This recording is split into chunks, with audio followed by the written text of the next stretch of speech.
কোনোদিনও আর যৌতুক চাইবে না, আমার গায়ে হাত দেবে না, পরনারীর লোভী করবে না, সব কিছু অন্যায় মান্য নেছে। 2020 সালে পারিবারিকভাবে জান্নাতুলের সাথে মাহবুবুর হোসেনের বিয়ে সম্পন্ন হয়, কিন্তু বিয়ের মাত্র 6 মাস না যেতেই তাদের দাম্পত্য জীবনে নেমে আসে অশান্তির ছায়া। অভিযোগ রয়েছে স্বামী মাহবুবুর হোসেন বিভিন্ন স্থানে একাধিক নারীর সাথে জড়িয়ে পড়েন। প্রথম দিকে জান্নাতুল নানা উপায়ে স্বামীকে সঠিক পথে ফেরানোর চেষ্টা করেন। এক পর্যায়ে তিনি মনে করেন একটি সন্তান হলে হয়তো স্বামী সংসারের প্রতি দায়িত্বশীল হবেন। সেই আশায় 2022 সালে তাদের কন্যা সন্তান উম্মে আয়মানের জন্ম হয়, কিন্তু সন্তান জন্মের পরও পরিস্থিতির কোনো পরিবর্তন হয়নি। এর কিছুদিন পরই ঘর নির্মাণের অজুহাতে মাহবুবুর হোসেন জান্নাতুলের কাছে 5 লাখ টাকা যৌতুক দাবি করেন। টাকা দিতে অস্বীকৃতি জানালে শুরু হয়। পরবর্তীতে বাবার বাড়ি থেকে 1 লাখ টাকা এনে দিলে সাময়িকভাবে পরিস্থিতি শান্ত হয়, তবে অল্প দিনের মধ্যে আবারও শুরু হয়। স্থানীয়ভাবে একাধিকবার সালিশ বৈঠক হলেও সমস্যার স্থায়ী সমাধান হয়নি। অভিযোগ রয়েছে মাহবুবুর হোসেন আগে 3টি বিয়ে করেছেন। তিনি আনসার বাহিনীর সদস্য এবং পাথরঘাটা পৌরসভার 9 নং ওয়ার্ডের বাসিন্দা আব্দুল সালামের ছেলে। বিষয়টি নিয়ে বরিশাল জেলা আনসার কমান্ডার রাকিবুল ইসলাম মীমাংসার চেষ্টা করেন, কিন্তু তাতেও কোনো স্থায়ী সমাধান আসেনি। এর মধ্যে 2023 সালে তাদের দ্বিতীয় কন্যা সন্তান উম্মে হানির জন্ম হয়, কিন্তু সন্তান জন্মের পরও স্বামীর আচরণে পরিবর্তন আসেনি। বাধ্য হয়ে জান্নাতুল বরগুনা আদালতে মামলা দায়ের করেন।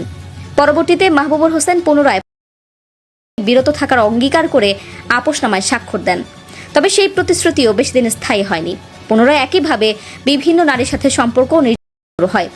অভিযোগ রয়েছে প্রতিবাদ করলে জান্নাতুলকে শেষ পর্যন্ত চরম নিরাপত্তাহীনতা ও মুখে পড়ে গত 16 জুলাই জান্নাতুল পাথরঘাটা থানায় স্বামীর বিরুদ্ধে অভিযোগ দায়ের করতে বাধ্য হন। এই ঘটনা এলাকায় ব্যাপক চাঞ্চল্যের সৃষ্টি হয়েছে এবং ভুক্তভোগী জান্নাতুলের ন্যায় বিচার নিশ্চিত করার দাবি জানিয়েছেন স্থানীয় সচেতন মহল। অভিযোগের বিষয়ে জানতে চাইলে আনসার সদস্য মাহবুবুর হোসেন বলেন, তিনি প্রতি মাসে 18,000 টাকা বেতন পান, যার মধ্যে 14,000 টাকা স্ত্রীকে দিতে হয়। দিতে না পারায় তার বিরুদ্ধে অভিযোগ তোলা হয়েছে বলে দাবি করেন তিনি। মাহবুবের ভাষ্য, তার কোনো সম্পর্ক নেই এবং তিনি স্ত্রীকে নিয়ে সুখে সংসার করতে চান। সে স্বীকার করছে, সব অন্যায় স্বীকার করছে। স্বীকার করার পর সে বলছে যে না, আমি আর এরকম করবো না। 300 টাকার আমি সই দিয়ে নিয়ে আসছে।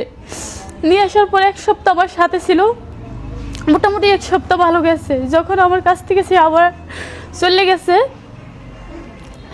বরিশালে, আমার নেওয়ার কথা বলছিল, আমার না নিয়ে চলে গেছে। যাই আবার মেয়েদের সাথে কথা বলা শুরু করে দিয়েছে, আবার শুরু করে দিয়েছে। তারপর আমার সাথে দুর্ব্যবহার করে।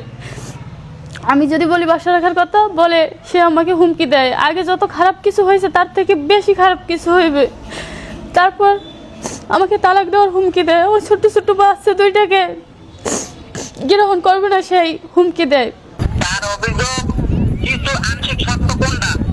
আংশিক সত্য এইটা দেন, ওই যে কইছে যে না কি হারে মাইন্ডার করছে, এইটাই সম্পূর্ণ ভুয়া। এটা আমার লাগে থাকেই না, এটা ভাইয়ের বাসের বাড়ি। আর আমি বলতে পারে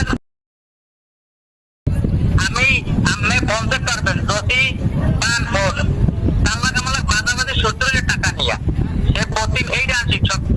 তার লাগে বাজাবাজি আমার 70,000 টাকা নিয়ে সে প্রতি মাসে আমার বেতনের 16,200 টাকা।